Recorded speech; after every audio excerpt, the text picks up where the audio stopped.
There's a birthday party in a backyard, balloons, a cake with too many candles, and a mom calling out names. Marcus, get over here. Priya, wait your turn. One by one, kids turn their heads. One boy doesn't. Not because he's ignoring her, because she never says his. Nobody at this party has said his name, not once. Not his friends, not his teacher 3 days ago, not even his own mother tonight at his own birthday. Now imagine that's not one afternoon. Imagine that's his entire life. He knows his name. He's seen it written on school folders, on a mailbox, on a hospital bracelet from years ago. But almost no one ever says it to him. Not out loud, not to his face. What would that actually do to a person? Start small. A classroom. The teacher takes attendance. Emma, Diego, Sophia. Each kid gets a half second of the room's attention. A tiny nod. Proof that someone registered they exist. Then it's his turn on the list. The teacher's eyes slide right past his name, like it's not even printed there. He doesn't say anything. He's used to it. That's the part worth sitting with. Not that it happened, that he's used to it.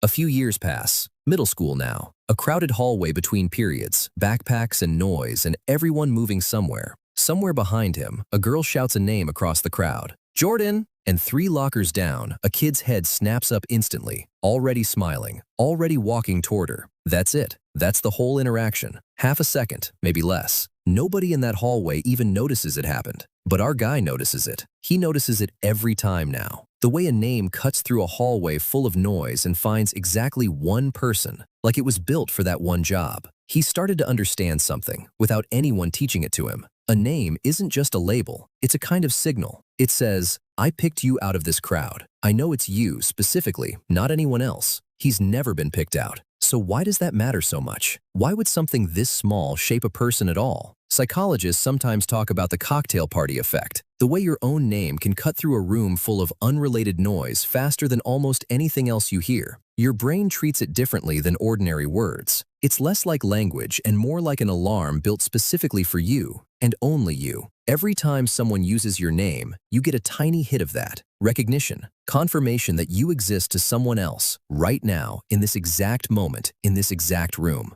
Most people get that signal dozens of times a day and never even notice it landing. For him, it almost never comes. And when something like that goes missing for years, something else usually fills the space where it should be. We should be careful here. This is a thought experiment, not a diagnosis. Nobody can say one missing signal writes an entire personality or explains an entire life. But researchers who study belonging, the basic human drive to feel like you matter to the people around you, suggest that small, repeated cues like this are part of how people build a sense of being socially visible over time. So what might happen if those cues almost never come? Picture him at 14, in a circle of kids trading opinions about a movie. He opens his mouth to jump in. Then someone else starts talking at the exact same second, and he just lets it go. Doesn't try again. Not because he was shut down, because some quiet part of him already assumed it wouldn't land anyway. He does that a lot. Nobody around him would even call it a pattern. It just looks like he's quiet. None of this is guaranteed, but it's not hard to imagine. There's a deeper layer to this too. Hearing your name doesn't just tell you someone noticed you. It tells you that you're a fixed point in someone else's world, that when they think of who they know, you're in there somewhere, filed under a word that's yours. Without that, identity gets strange. Not gone, just quieter, less confirmed from the outside. He knows who he is. He just has almost no external proof of it, no small daily reminder that the person he is on the inside matches a person other people carry around in their heads too. High school does something else. There's a version of him at 16, sitting at a lunch table, half listening while his friends trade nicknames back and forth. Everyone at that table has one. A shortened version of their name, a joke that stuck, something that says, we know you well enough to have a name just for you. He's been sitting at that table for 2 years. Nobody's ever tried. Something else happens too, quietly, underneath all of it. He gets good at reading rooms, at clocking who gets noticed and who doesn't, without anyone telling him to pay attention to that. In a strange way, being overlooked teaches him to watch people more carefully than most people ever learn to. That's not nothing.